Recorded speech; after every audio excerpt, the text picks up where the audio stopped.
Hi teachers, hi LPTs, and hi future top notchers. This is Sir Ken and I'm also a lot top notcher. And today, pag-usapan po natin, I'll give you some questions. Gen Ed actual board exam questions. Lumabas po dati ito sa mga previous board exam questions.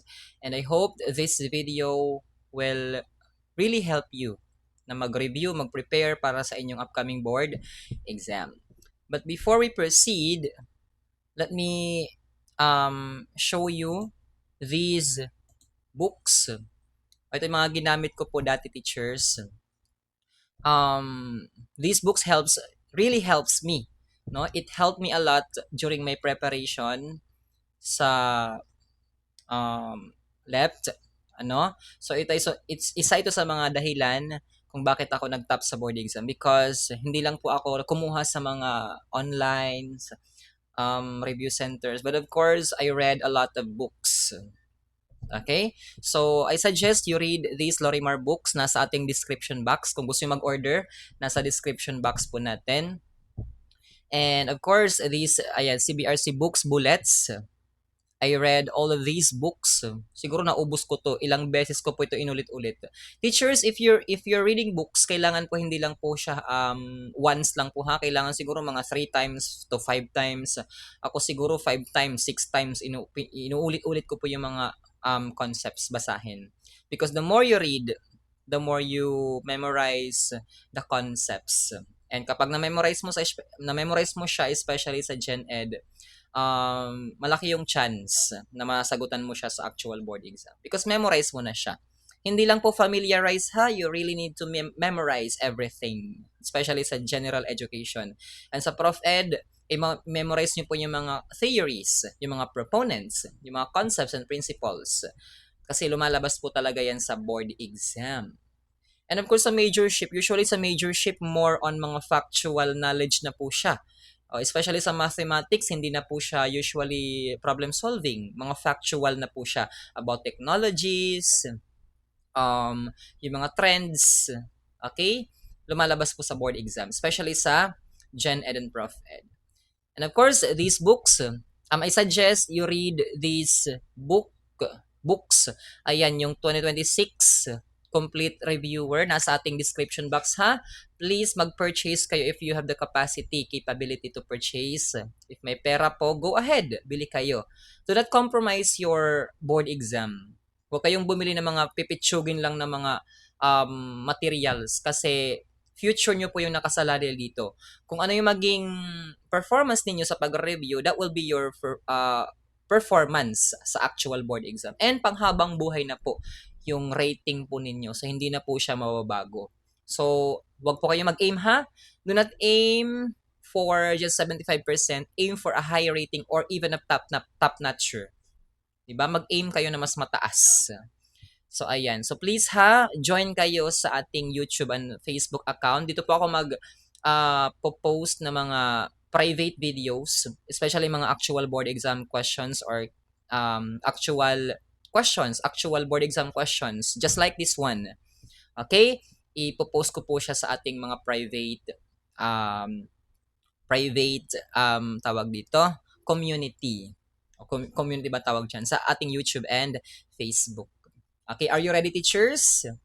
Okay, our topic is Gen Ed pa rin po. Gen Ed, mga actual board exam questions. Sit back and i-comment nyo lang yung mga sagot ninyo. Okay, sa baba. Alright? This is just a continuation ng ating discussion. Okay, sa ating previous videos. Number 51, pinakapayak na anyo ng salita na walang kahalong panlapi. O walang kahalong panlapi o yung base form, tama ba, base? Wala siyang panlapi. The answer is root word pala, root word, di siya base form. Root word. The answer is letter C, salitang ugat or root word. Okay? Root word. Okay, kapag nasa unahan ang panlapi, ano tawag doon? Unahan. That is unlapi in English. That is prefix. Okay, prefix. Kapag nasa hulihan, ano tawag? Hulapi. Okay, hulapi. Say for example, limutin. Okay, limut plus in, limutin. That is hulapi. Okay, in English, that is suffix. Suffix. Kapag nasa gitna, ano tawag? Okay, gitlapi or in English, infix. Kapag dalawa na, nasa unahan, nasa hulihan, anong tawag doon? Kabilaan. Okay, kabilaan. So, for example, magkaibigan o magkaibigan. So, that is kabilaan. And, yung tatlo naman, tatlong panlapi, that is laguhan naman po, laguhan. Ayan, phonema. Phonema ang unit ng salita. Unit ng salita. Pinakamaliit na unit ng salita. Pero kapag pag-aaral, ang tawag ay phonologia or phonology. Pero kapag unit ng tunog pala. Ang phonema ay unit ng tunog ha, tunog. Phonema. Pero kapag unit ng salita, that is morphema. Okay? Kapag pag-aaral ng pinakamaliit na unit ng salita, ang tawag doon ay morphologia. Kapag pag-aaral ng pinakamaliit na unit ng tunog, ang tawag doon ay phonologia. Naintindihan mga teachers? Laguhan, tatlong panlapi. Okay? So kapag panlapi in English, that is affix. Panlapi, affix. 52. While authority should be respected, its opinion may be an error. Which of the following represents a better or more certain avenue to the truth? O, para makamit mo yung katotohanan, is it fallacious, fallacy, overgeneralization, selective observation, or replication? Repeat and check. Kailangan mo i-check ng paulit-ulit. Just like sa board exam teachers. I suggest i-check po ninyo isa-isa yung mga sagot po ninyo. So the answer here is obvious. The answer is letter A, replication. So kapag replication, ito po yung cornerstone ng scientific method. Scientific method. So parang yung research, 'di ba? Yung research kasi paulit-ulit 'yan, 'di ba? Repeating a study or observation to see if the same results are consistent, 'di ba? Consistently achieved. So okay, kailangan mayroong empirical evidence and kailangan ma-verify, 'di ba? So importante yung replication, yung paulit-ulit, 'di ba? Repeating a study or observation.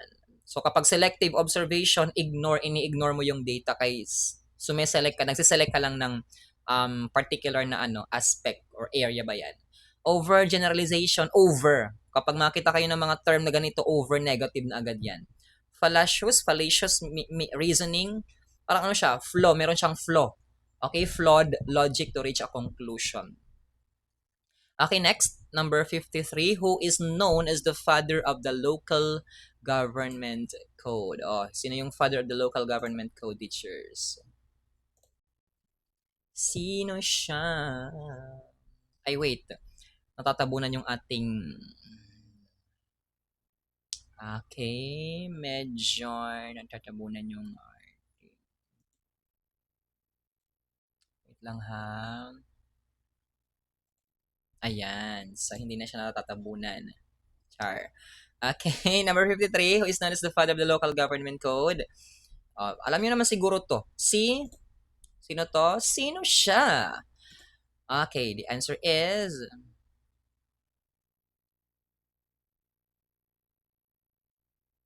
Okay, si Aquilino Pimentel. Si Aquilino Pimentel. Pimentel siya. Aquilino Pimentel. Okay, so, ayan, si Aquilino Pimentel. Yung father of the local... Remember nyo po ha, kapag Local Government Code of 1991, that is Republic Act number 7160 or 7160. 7160, Local Government Code of 1991. Ito po yung primary law governing the structure, powers, and responsibilities ng LGU. O what do you mean by LGU? Local Government Code. And yung nag-author ng Local Government Code ay si Senator Aquilino Pimentel. Okay? So, yan siya, si Aquilino Pimentel. Okay, number 54. 54. Who was the second editor of the newspaper La Solidaridad? O yung first editor, sino? Si Haina, yung founder. Si Haina yung nag-establish ng La Solidaridad. So, the answer is, yung second editor ay si Marcelo H. Del Pilar. O kapag si Haina, ano yung kanyang mga pen name ay, ano yung pen name ni Haina? Diego Laura. Pen name ni Del Pilar. Okay, Plaridel, pwedeng Pupdo. Ano pa ba? Plaridel, Pupdo, Piping Dilat, Siling Labuyo. Yan po yung mga pen names ni Del Pilar. Juan Luna, ano yung pen name ni Juan Luna?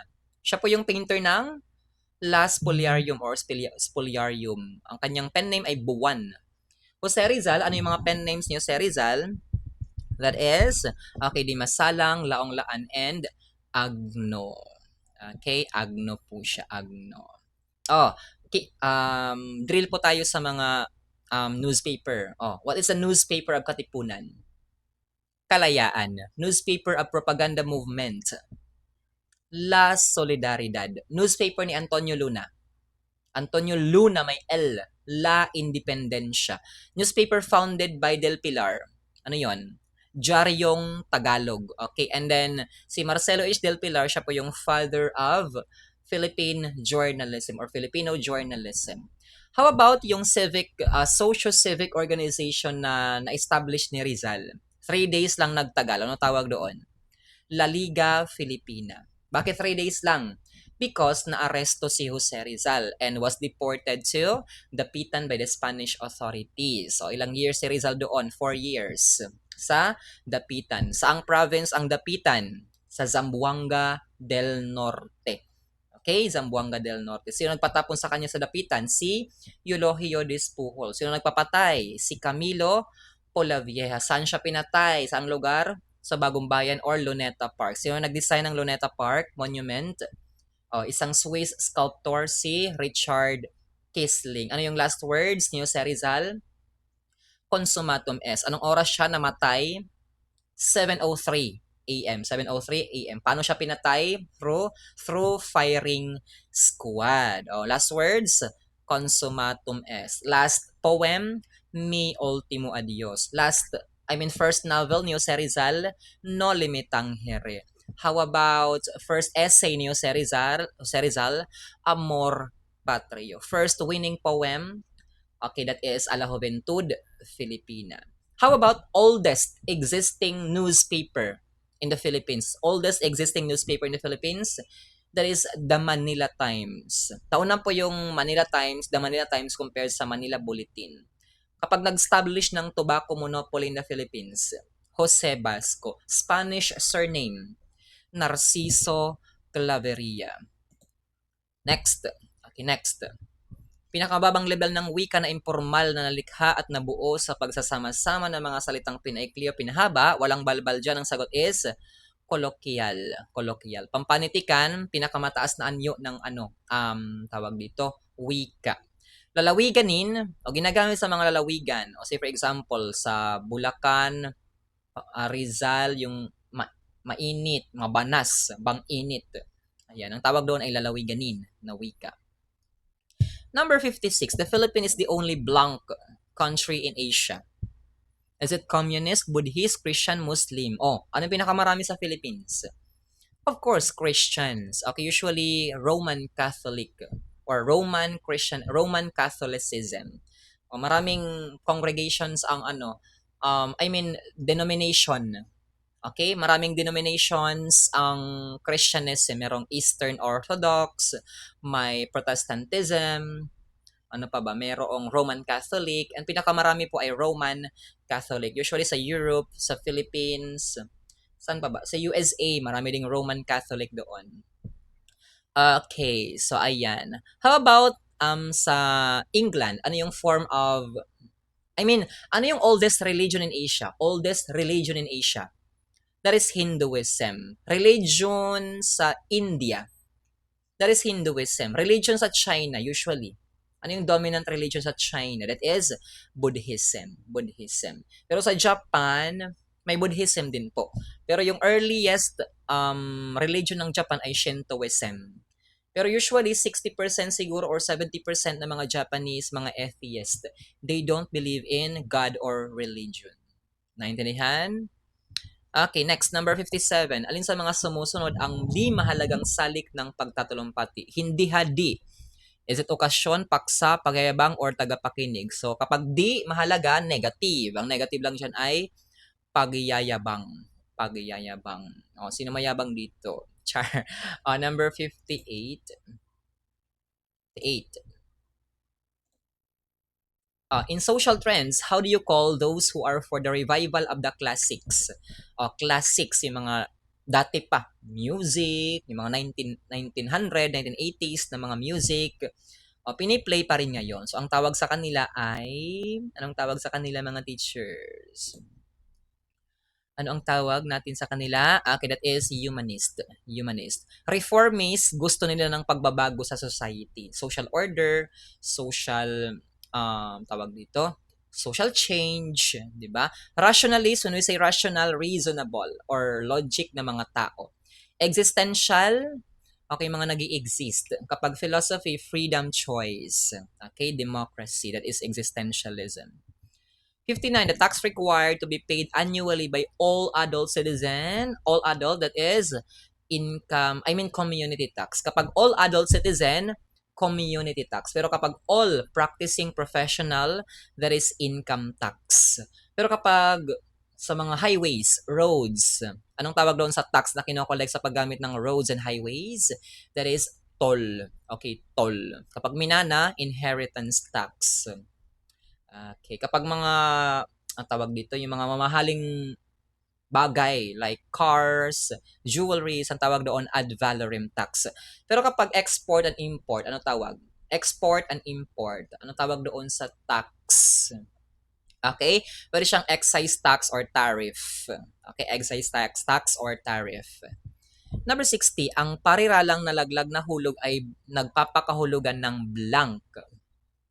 Okay, blank. When we say nalaglag na hulog, same, di ba? Same. So, ang tawag doon ay synonym. So, in English, synonym. In Filipino, that is magkahawig. Okay, magkahawig. Hindi po magkapare sa magkahawig. Synonym ang tawag doon. Magkasalungat, antonym.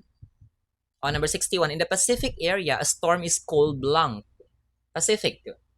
Okay, paano umikot ang bagyo sa Pacific Ocean kapag nasa northern hemisphere? Okay, that is counterclockwise. Paano umikot ang counterclockwise? Pag ganun, counterclockwise. Pero kapag sa southern hemisphere, ang ikot ng bagyo ay clockwise. So sa kapag Pacific, ano yung tawag sa bagyo or storm? Ang tawag ay typhoon. Okay, just like Typhoon Yolanda, one of the strongest typhoons in the world actually. Kapag sa Indian Ocean, anong tawag sa bagyo? Indian. Cyclone. Kapag Atlantic Ocean, ano tawag sa bagyo? That is hurricane. Hurricane. Number 62. The writ of amparo, that is the right to life, liberty, and security. Kapag due process, that is the writ of habeas corpus. Kapag kailangan cleanliness and orderliness sa environment, that is the writ of kalikasan. Kapag information privacy, that is the writ of habeas data. Pero kapag mandato sa mga official na gawin yung kanilang trabaho, that is the writ of mandamus. Kapag naman po protection, nawala yung tao, writ of amparo. Presence of the accused, writ of habeas corpus. Number 63, what is one of the man-made wonders of the Philippines? Man-made. So, tao ang gumawa. Tao ba ang gumawa sa Taal? Manila Bay ba ang gumawa sa ano? Tao ba ang gumawa sa Manila Bay? Mount Makiling or Rice Terraces? So the answer is Rice Terraces. Kasi ang Rice Terraces, bundok siya. And then through the hands of Igorots, 'di ba? Hinugis nilang parang terraces. So naging Rice Terraces. 64. Malakas ang boses mo. Ang salitang malakas ay okay, that is pang-uri, letter C. When you say pang-uri, that is adjective or naglalarawan. Panghalip, that is pronoun. Meron tayong mga panghalip, paanyo, pamatlig, demonstrative pronoun, palagyo, ayan. Pangatnig, conjunction. Kapag makita kayo sa board exam ng subalit, datapwat, ngunit, ang sagot doon ay pangatnig. Pandiwa, that is verb or mga salitang kilos. Okay, pandiwa ang tawag doon. Kapag naman po nagmo-modify ng pandiwa, pang-uri, pandiwa, at iba pang pang-abay, ang tawag doon ay pang-abay. That is adverb or pang-abay. Next number, as a social science teacher, which should teacher I me avoid? Avoid, negative yan. So, hanapin nyo sa mga choices ang negative. A sage on the stage. So, negative ang sage on the stage. Facilitator, positive yan. Appreciative, positive yan. Abreast with all the other issues. Okay, positive, negative, positive po. Dapat alam ng mga teacher yung mga issues. So, the answer is letter D, sage on the stage. When we say sage on the stage, that is traditional. Meaning, si teacher yung bida sa classroom. Siya palagi nagsasalita, nagle-lecture. So yung mga estudyante ay passive learners, mga passive listeners. So kapag sage on the stage, that is traditional, teacher-centered. Kabaliktaran ng sage on the stage is guide on the side or learner-centered. Oh, number 66, si Claveria. Claveria, that is, okay, Spanish surname of Filipinos. Kaya yung kadalasan sa mga Pilipino, ang mga apelyido ay Spanish. Oh, Spanish, yung mga apelyido ng mga Pilipino. Galleon trade, that is Mexico and the Philippines. Tobacco monopoly, that is Jose Basco. Oh, number 67. Anong salitang ugat ng pinaglabanan? Okay, kapag nahihirapan ka na, laban lang. Letter A. Okay, next. Salitang ugat ng sinaliksik. That is saliksik. Hindi po salik ha, saliksik. Salitang ugat ng magdinuguan. Dugo. Salitang ugat ng panitikan. Titik. Salitang ugat ng kanluran. Lunod. Salitang ugat ng patirahin. Tira. Tira ha, hindi tira. Tira. Salitang ugat ng nagulumihanan. Gulo. Salitang ugat ng magkaibigan. Okay, that is ibig. Ibig. Hindi po kaibig ha, that is ibig. On number 68, whose philosophy gives prominence to faith in understanding the existence of God. So, ang ginagamit niya ay faith. Okay, in understanding the existence of God, that is Saint Augustine. Pero kapag ginagamit niya ay reason in understanding the existence of God, si Saint Thomas Aquinas. Again, kapag faith, Saint Augustine. Kapag reason, Saint Thomas Aquinas. On number 69, who among the following Filipino statement yung most vocal, especially sa mga American, ayaw sa mga Amerikano? O, sino yon? Si A. Claro M. Recto. Okay, remember nyo po ha, si Claro M. Recto ay the great dissenter or the great academician. O, champion of the Filipino nationalism. Sino yung champion of the Filipino nationalism? Si Claro M. Recto. Kapag champion of the masses, si Magsaysay. Kapag idol of the masses, si Magsaysay. Pero kapag father of the masses, si Ercito Erap Estrada. Ayan. Kapag guy of the masses, si Magsaysay.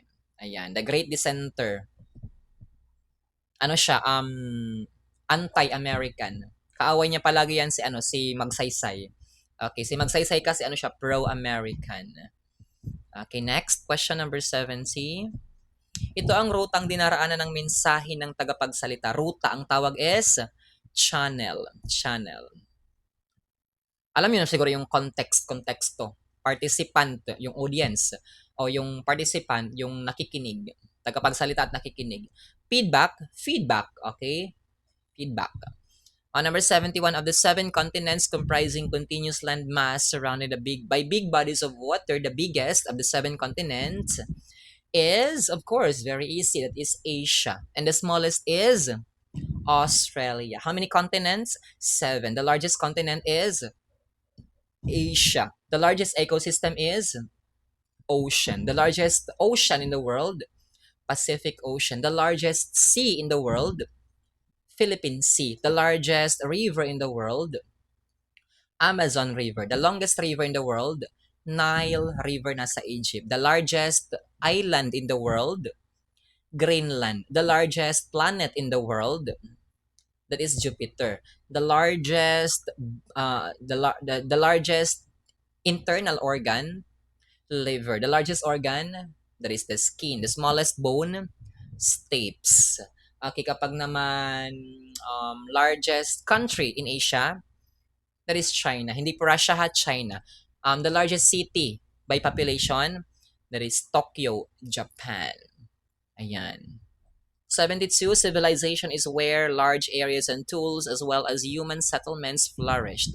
Where do historians say civilization had first been born? Saan nagsimula ang pinakaunang civilization? Okay, that is Middle East. Specifically sa Mesopotamia. Ang tawag na ngayon ay Mesopotamia or Iraq. Nasa Iraq na po siya. So kapag Mesopotamia, remember po ha, cradle of civilization. Bakit cradle? Doon nagsimula.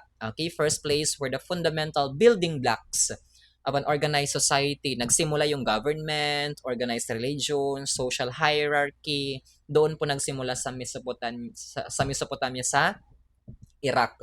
When we say Mesopotamia, remember po, from the Greek word means between two rivers. Ang tawag doon sa two rivers, ano yung two rivers na yun? Two rivers, there is Tigris and Euphrates. Tigris and Euphrates.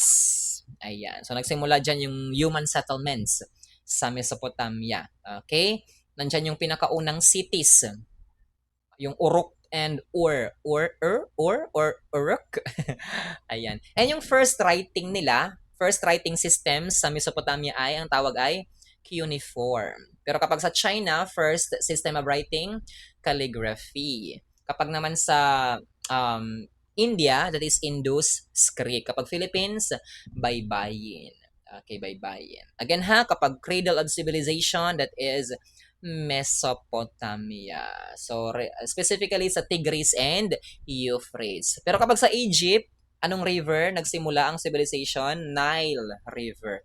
Kapag sa India, Indus Valley or Indus River. Kapag sa China, Yellow River or Huanghe. Kapag walang Huanghe, pwedeng Yangtze River. Number 73, kalabang mortal ng pakikinig. Hindi ka maayos na nakikinig dahil mayroong ingay. Letter A, ingay. 74, what is the largest country in Asia? Sinabi ko na kanina, that is China. Russia is in Europe and Asia, Eurasia. So the answer is China. And my largest population ay, anong country yung my largest population ngayon? That is India. India na po ha, India. Kapag may highest salary for teachers, Singapore. Kapag highest respect for teacher, anong country? China. Number 75, what was the power to set aside certain powers by the Kingdom of Spain to the Governor General of the Philippines? So, ang tawag doon ay kumpase or veto power. Veto power or kumpase. Remember nyo po ha, kumpase. Kumpase. So, yan po yung binibigay ng tawag dito, ng hari ng Spain na power sa Governor General, especially sa Philippines, to set aside or suspend the implementation of laws from the Spanish Crown. So, ang tawag doon ay kumpase. Kumpase. Kumpase. Next. 76. Paraan ng pagbuo ng salita na ginagamitan ng tatlong uri ng panlapi o tatlong uri. Sinabi ko na kanina, that is laguhan. Say for example, magdinuguan. Diba? Ano yung mga panlapi sa magdinuguan? Dinuguin, mag-in, tapos an. So, that is laguhan. Or nagulumihanan. Nagulumihanan. So, that is kabilaan. Kapag nagulumihanan, that is kabilaan. Hindi po siya halaguhan, that is kabilaan. Nagulo. Since wala namang panlapi sa gitna ng gulo, so that is kabilaan. Next number, what best describes the form of government of England with its parliaments of prime minister na queen? Nasagot nyo dito. What is your answer here? Okay, so the answer is letter A. That is constitutional monarchy. Letter A ha? That is constitutional monarchy sa England. Okay, sa England po siya. Kapag naman po form of government, I mean principle ba ang tawag dyan? Na sinusunod, prinsipyo na sinusunod sa Singapore, that is meritocracy. Pero kapag government sa tawag dito sa China, communism. Pero kapag sa Philippines, dalawa po, democratic and republican. 78. Who was the revolutionary leader who refused to surrender to the Americans? Pagkatapos ni Malvar, sino yung pinaka-last? Ay sumunod na ayaw mag-surrender sa mga American. And nagtatag siya ng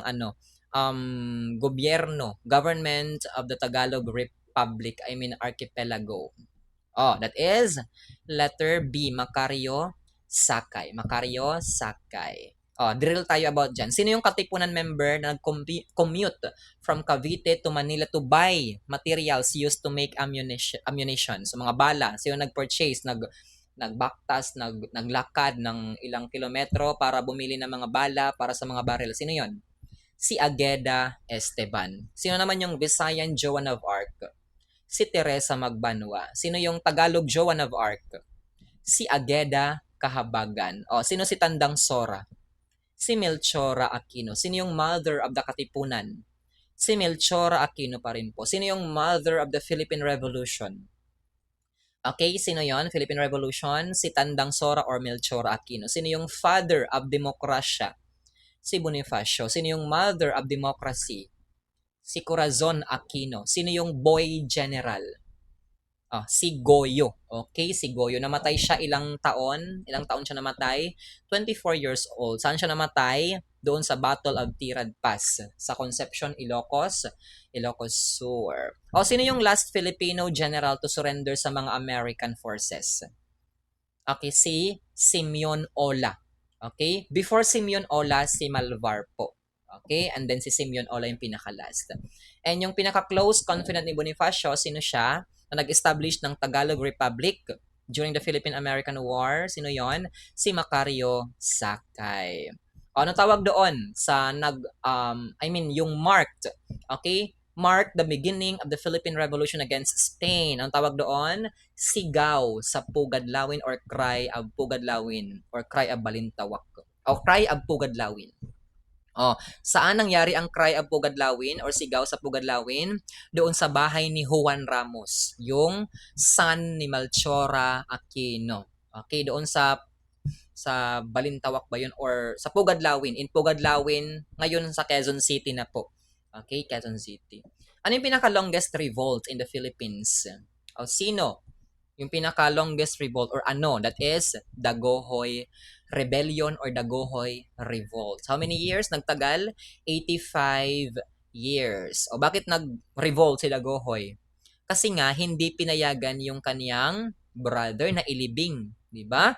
Or mag-provide ng Christian burial para sa kanyang brother. Kaya nag-revolt siya. Okay, ayon. Next, 79. Uri ng pamamatnubay kung saan ang mga reporter ay lumilihis sa patnubay. Okay, parang mga adlib-adlib to sila. Hindi nila sinusunod yung nasa script. So that is de-conventional. Pero kapag sumusunod sila sa script, ang tawag doon ay conventional. Conventional. Okay, parang summary lead. Sinusunod nila yung summary. Okay? Kapag naman po, de-conventional novelty lead. So parang may imagination ka dapat. 'Di ba? So hindi po siya direktang impormasyon or gumagamit ang manunulat ng sariling estilo niya. That is de-conventional. Next, first religious missionaries ay first arrived in the Philippines. Anong tawag doon sa kanila? Letter A, Augustinian. Sunod sa Augustinian, Franciscan. After Franciscan, Jesuits. Hindi Jesuit ha, Jesuits. Or Jesuit. Okay, Jesuit. F.J.D. Dominicans, J.D.R. Recollects, B. Benedicts. Okay? Jesuit or Jesuits. Next, number 81. Who were the aboriginal settlers? Pinakanaunang dumating sa Pilipinas? Mga Negritos. Sumunod sa Negritos?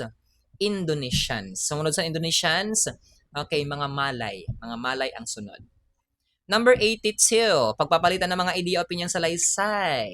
Okay, sa pamamagitan ng mga sagisag, tinatawag na, okay, that is talastasan. When we say talastasan, communication. Talastasan, communication or talastas ang salitang ugat, di ba?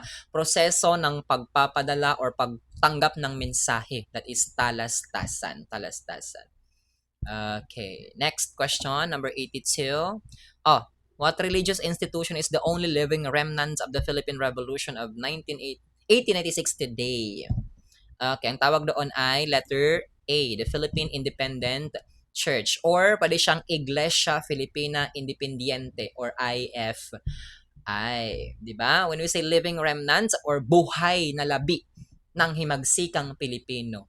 So meron pa hindi siya masyadong nasira, di ba?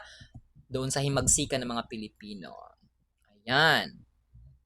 So, ang nagtatag niyan ay si Isabelo de los Reyes and si Gregorio Aglipay. Okay, Aglipayan Church. Isabelo de los Reyes and si Gregorio Aglipay. Ayan.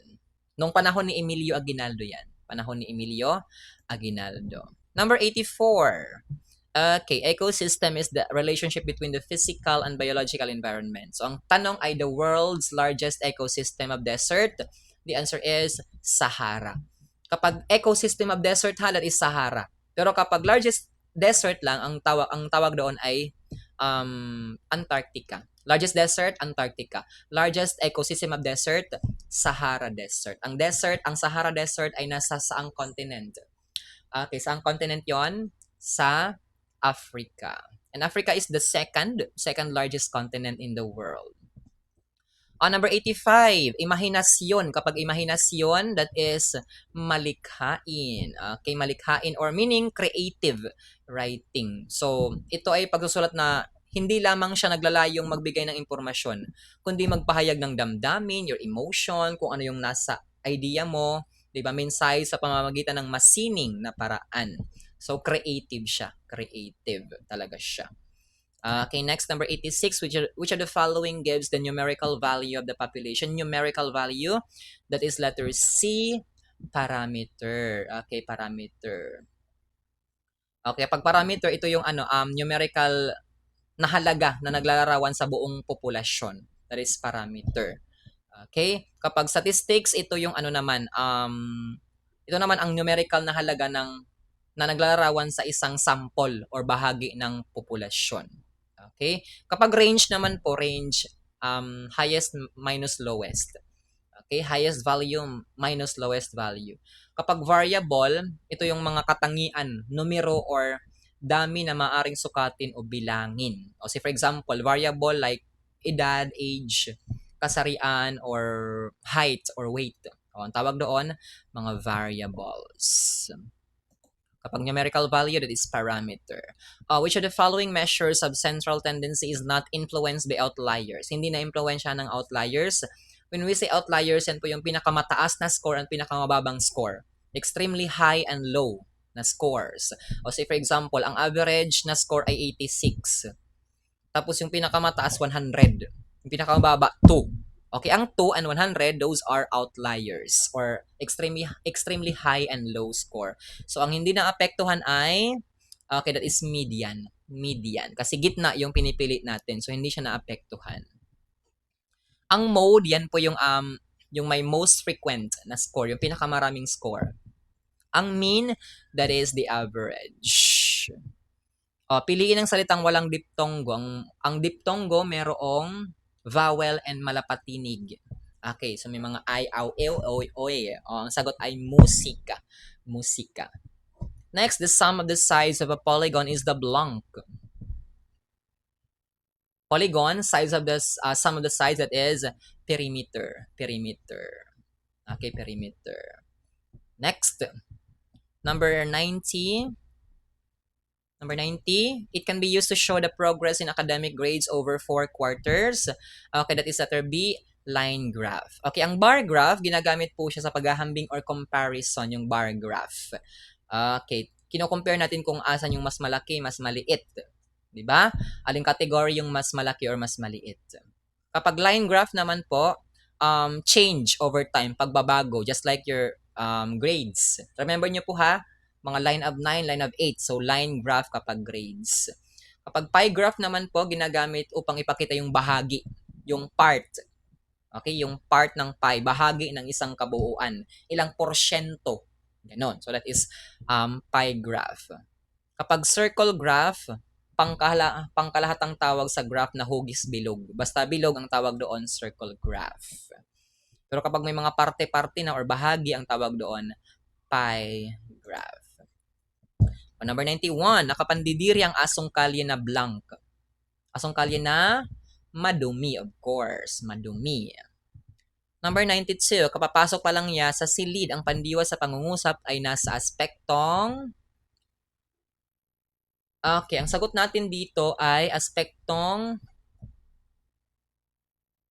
Okay, perpektibo po siya. Letter D. Ang sagot natin dito ay letter D. Perpektibo. Perpektibo. So kapag contemplatibo, yan po yung panghinaharap. Panghinaharap. Okay, hindi pa nasisimulan. Halimbawa, papasok, pumasok. So, papasok ka pa lang. So, hindi pa, panghinaharap pa siya. Anong gagawin mo doon? Anong gagawin mo sa pinto? Papasok ko. Okay? So, hindi pa nangyayari. That is panghinaharap, that is contemplatibo. Pero kapag perpektibo, okay, perpektibo, hindi pa nangyari. I mean, perpektibo, tapos na. Perpektibo, tapos na. So, that is 92. Tapos naman siya, kapapasok pa lang niya sa silid. So, tapos na yung kilo. So, that is perpektibo. So, ang sagot po natin dito ay perpektibo. Perpektibo. Imperpektibo, that is pangkasalukuyan. Mangyayari pa lamang. Ang kilos ay sinimulan na at kasalukuyan pang ginagawa. So, pangkasalukuyan ang tawag doon. That is imperpektibo. Contemplatibo, pang hinaharap or future.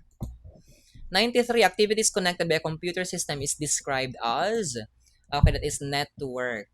Okay, network, yan po yung, tawag dito, consists of two or more computers or devices that are linked together. Ang tawag doon ay network. Kapag virtual naman po, just like Zoom, okay, yung klase nyo through virtual. Okay, so gumagamit tayo ng software, just like Zoom or Google Meet. Okay, para maging virtual yung klase. Distance, alam mo siguro yung distance, di ba? Distance learning, type of learning or communication where participants are physically separated. Di ba? Distance learning ang tawag doon. Kapag online, connected kayo sa network or internet. Kapag information superhighway, that is internet.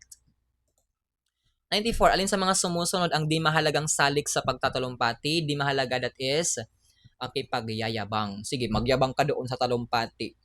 Okay, or speech, that is pagyayabang. 95, messages. So, saan dito yung pwede ka mag-send ng message? Of course, letter C, email. Okay, pwede kang gumamit ng Yahoo or Google. Diba? Email, Gmail, Google Mail. Number 96, katangian ng mahusay na manaliksik na marunong tumanggap ng kritisismo para sa kagaganda ng pananaliksik. Marunong tumanggap ng kritisismo or constructive criticism. That is, malikhain, bukas ang isipan, maparaan, marunong tumanggi. The answer is bukas ang isipan mo dapat. Dapat open-minded ka, di ba? Sa mga criticisms ng ibang tao. Para mag-learn ka, di ba? You are learning something from the criticisms of others. Tawag doon constructive criticism. Next number, ang simbolong kumakatawan sa mga bagay at mga pangungusap. Ang tawag doon ay wika. Okay, wika. Number 98, which of the following is not an input device? Not an input device. So the answer here is monitor. Ang keyboard, when we say input device, ito po yung mga hardware components. How data flows between a user and a computer. Ito po yung mga tawag dito, hardware component na nagsesend ng data and control signals. So kapag not an input device, ang sagot doon ay monitor. Output device. Ang monitor po kasi it's either input or output. Okay? Ang mouse, that is input device. Ang gaming, that is software. Application, that is software. Hindi po siya input or output device. Ayan. So, example ng input device, keyboard, mouse, what else? Speaker. Ayan. And yung output, nagbibigay ng output, monitor, speaker, yung sa sound. Okay? Monitor. Ayan. Example ng output device. So, kapag input ay not an input, that is monitor. Okay? Kasi ang monitor can either be input or output device. Ang gaming application software. 99, bakit gabi na ay di pa siya dumarating? So, ano yung damdamin mo hindi pa dumarating? Natutuwa ka ba? Puot, pagkatakot, or pagkagalit? Galit, that is pagkatakot. Letter C, pagkatakot. Alang naman matuwa ka. That is letter C. Last number, salitang teka sa antena dali ay nagtataglay ng, okay, that is pagkaltas. Okay, meron kang ito yung pagbabagong morphophonemic na kung saan mayroong isang titik or tunog na nawawala sa loob ng salita. Okay? Nawawala. So, instead of teka, ano ba yung term sa teka? Ayan. Parang antay ka. Di ba? Antay ka. So, naging teka. From nasaan, naging saan. From tayo na, naging tena. 10 na. From madali, naging dali.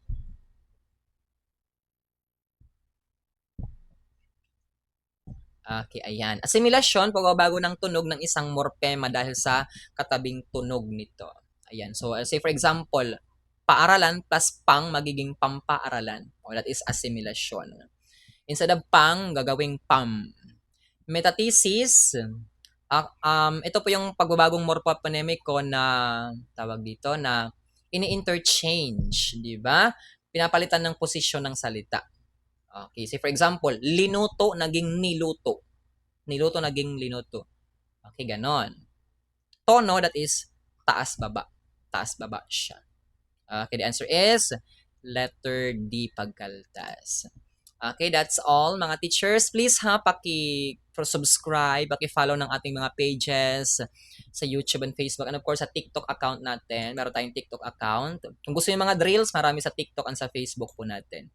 So pwede kayo mag-join. Meron tayong mga private videos. Sa mga private videos natin, nandoon yung mga actual board exam questions. Okay, mga drills na may mga choices. Pwede kayo mag-join and mag-subscribe. Ayan. And of course, sa TikTok may mga drills po tayo. So that ends our discussion for today mga teachers. Thank you so much for listening. Okay? I pray that every one of you here will pass the LETS and top the board exam. Amen? Amen. Thank you so much mga teachers. I hope you pass the board exam. Magbasa ng mga maraming books. O mag-purchase kayo ng books nasa description box. Yung mga libro natin. Or kung wala, pwede kayong maghanap ng mga, ang tawag dito, ng mga PDF, 'di ba? PDF copies sa Google. Marami naman available na mga reviewers sa Google, 'di ba? So ayun. Thank you so much mga teachers. This is Sir Ken, a laptop nurture. Bye-bye everyone. Ayan, good luck ha. Humayo kayo at mag-review. Hindi po magpakarami ha, mag-review.